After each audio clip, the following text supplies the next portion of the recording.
Hello everyone, welcome to Sarathi institute of law. आज के इस वीडियो में हम लेके आए एक इंटरेस्टिंग टॉपिक जिसके बारे में बहुत से लोगों को बहुत बार डाउट होता है कि सर ये पुलिस कस्टडी क्या होता है, जुडिशियल कस्टडी क्या होता है, पुलिस रिमांड क्या होता है। तो ये सारी जो टर्मिनोलॉजी आज इस वीडियो में हम समझने वाले हैं बहुत ही सिंपल वे में। और आज की इस वीडियो को देखने के बाद आगे से आपको कोई भी इशू नहीं आने वाला है इन टर्मिनोलॉजी को समझने के लिए। तो चलिए स्टार्ट करते हैं आज का वीडियो। अगर मैं बात करूं सबसे पहले कि पुलिस कस्टडी क्या होती है, अब देखिए पंचायत जो वेब सीरीज है आप सभी ने देखी है और उसका ये सीन जरूर याद होगा जब लड़ाई होती है विधायक जी और सचिव जी के बीच में, तो उसके बाद इन सबको पुलिस कस्टडी में लेके जाया जाता है। तो ये पुलिस कस्टडी होती क्या है, इसको कब आप ग्रांट करते हो, कितने दिन तक रखा जाता है, पर्पस क्या होता है, तो ये सारी चीजें हम जानते हैं।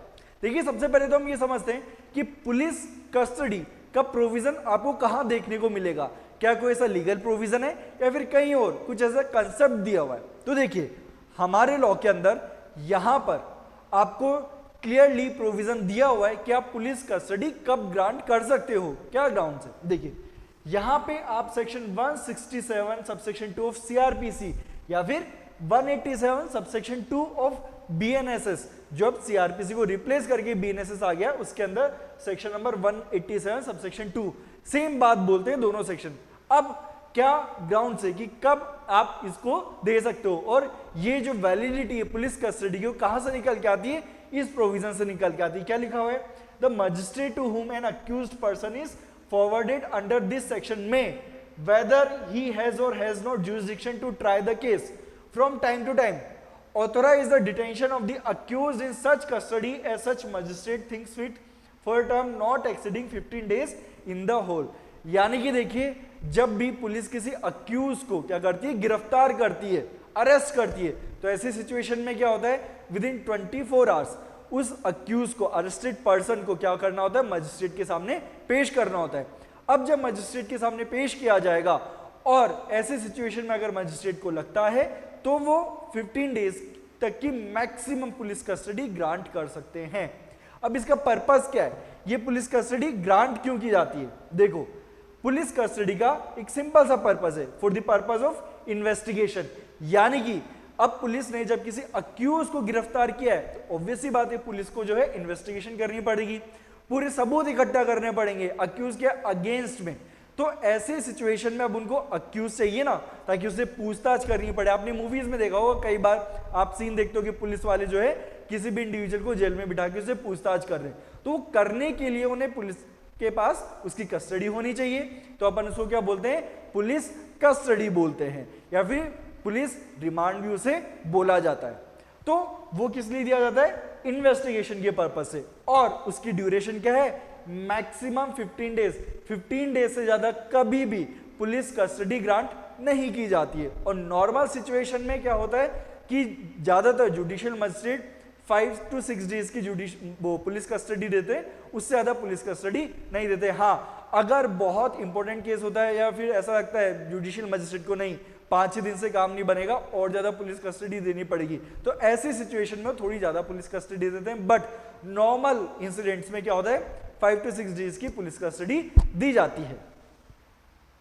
उसके बाद अपन समझते हैं जुडिशियल कस्टडी। देखिए जुडिशियल कस्टडी का भी ग्राउंड जो है, उसकी वैलिडिटी जो है वो आपको कहां देखने को मिलती है, सेक्शन 167 सबसेक्शन 2 ऑफ सीआरपीसी और सेक्शन 187 सबसेक्शन 3 ऑफ बीएनएसएस, यानी कि भारतीय नागरिक सुरक्षा संहिता। उसमें अब क्या लिखा हुआ है, the magistrate may authorize the detention of the accused person beyond the period of 15 days if he is satisfied that adequate grounds exist for doing so. यानी कि देखो अपन ने देख लिया कि 15 दिन से ज्यादा तो पुलिस कस्टडी मिल ही नहीं सकती है, तो अब क्या होगा, क्या 15 दिन के बाद उस अक्यूज को, अरेस्टेड पर्सन को क्या छोड़ दिया जाएगा, नहीं छोड़ा जाएगा। अगर मजिस्ट्रेट को ये लगता है कि देखो 15 दिन तो पूरे हो गए, इन्वेस्टिगेशन के लिए और नहीं चाहिए, बट इस अक्यूज को हम खुला नहीं छोड़ सकते, तो ऐसी सिचुएशन में क्या होता है, वो उन्हें जुडिशियल कस्टडी में भेज देते हैं। अब यहां पे क्या सिचुएशन बन रही है कि आपने 15 दिन निकाले पुलिस कस्टडी में, उसके बाद आप निकालते हो जुडिशियल कस्टडी के अंदर अपने दिन। अब ये जुडिशियल कस्टडी की क्या ड्यूरेशन है, देखिए 90 days where the investigation relates to an offense punishable with death, imprisonment for life or imprisonment for a term of not less than 10 years. यानी कि देखो जो एंटायर ड्यूरेशन यानी कि जितने ड्यूरेशन के लिए जो हमारा अक्यूज कस्टडी में रहेगा वो होती है 90 डेज। इस 90 डेज कब होगा वो, जब इन्वेस्टिगेशन किसी ऐसे ऑफेंस रिलेटेड हो जिसमें या तो डेथ पनिशमेंट दिया हो या इम्प्रिजनमेंट दिया हो, लाइफ इम्प्रिजनमेंट, या फिर term not less than 10 years यानी कि 10 साल या 10 साल से ऊपर की सजा है, तो ऐसी सिचुएशन में आप उसको मैक्सिमम 90 डेज के लिए क्या कर सकते हो, कस्टडी में रख सकते हो। अब क्या होता है, कई बार कंफ्यूजन होता है कि सर जो 15 दिन हमने पुलिस कस्टडी में अगर रखा है किसी को तो वो भी क्या इसमें काउंट होते हैं, बिल्कुल होते हैं। यानी कि ऐसा नहीं 90 + 15 नहीं, टोटल 90 डेज। तो यानी कि ऐसी सिचुएशन में क्या हुआ कि यहां पर आपने क्या किया है, 90 डेज कस्टडी में रखा है तो उसमें 15 दिन क्या हो गए आपके पुलिस कस्टडी के हो गए। ओके, और 60 डेज कब, कि जब इन ऑफेंस के अलावा कोई दूसरा ऑफेंस कमिट किया है तो ऐसे सिचुएशन में कस्टडी कितनी जाएगी, टोटल 60 डेज की कस्टडी जाएगी। तो ये होती है ड्यूरेशन जुडिशियल कस्टडी के अंदर आपको रखने की। ओके, तो आई होप आपको समझ में आया होगा कि पुलिस कस्टडी क्या होती है, जुडिशियल कस्टडी क्या होती है।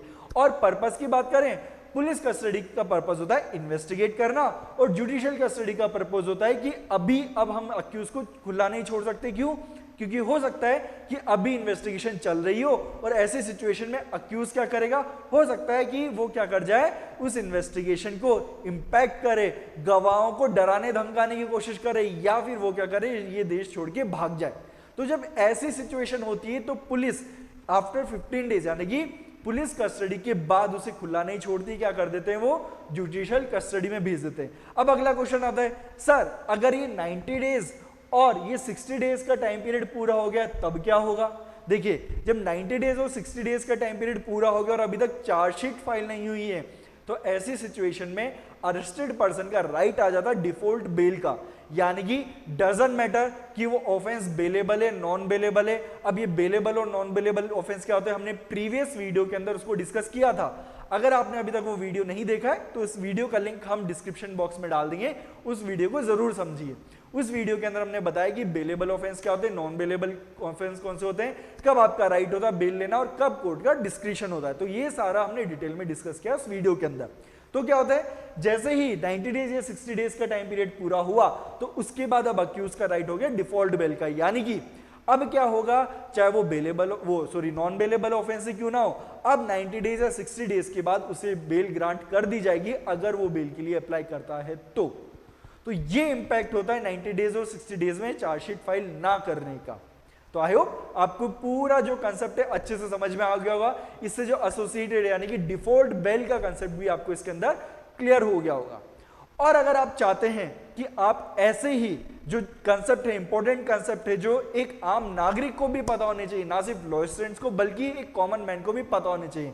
क्योंकि देखिए, अगर आपके रिलेटिव में किसी को, आपकी फैमिली मेंबर को, किसी को, फ्रेंड को, किसी को कभी अरेस्ट किया गया तो आपको चीजें पता होनी चाहिए कि 15 डेज से ज्यादा पुलिस कस्टडी में नहीं रख सकते हो और 90 डेज या 60 डेज के बाद आपका डिफॉल्ट बेल का राइट अराइज हो जाता है। क्योंकि कई बार क्या होती है, एडवोकेट्स डिफॉल्ट बेल के लिए फाइल ही नहीं करते हैं, है ना, वो भी सोते रहते हैं, ध्यान नहीं देते, और ऐसी सिचुएशन में जो अक्यूज है मोर देन 90 डेज या 60 डेज वो क्या करते हैं, जेल के अंदर टाइम बिताते हैं। तो अगर आपको ऐसे और कंसेप्ट जानने हैं, समझने हैं, तो आप हमें हमारे सोशल मीडिया हैंडल पे फॉलो कर सकते हो।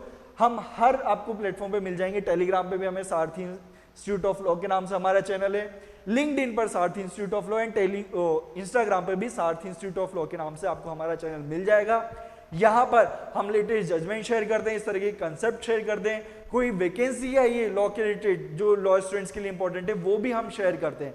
और रिसेंटली लॉ से रिलेटेड कोई ऐसा टॉपिक है जो हमारे इंडिया में लाइमलाइट में चल रहा है या फिर सभी लोगों के लिए जानना जरूरी है, उसको भी हम इन प्लेटफॉर्म पे डिस्कस करते हैं। तो आप चाहते हो कि आपको लेटेस्ट लीगल अपडेट मिलते रहें तो आप हमारे प्लेटफॉर्म से जुड़ सकते हो और उन लेटेस्ट अपडेट को जान सकते हो। तो चलिए आज की वीडियो में इतना ही, अब मिलते हैं एक नए वीडियो में एक नए टॉपिक के साथ। तब तक के लिए good bye and take care.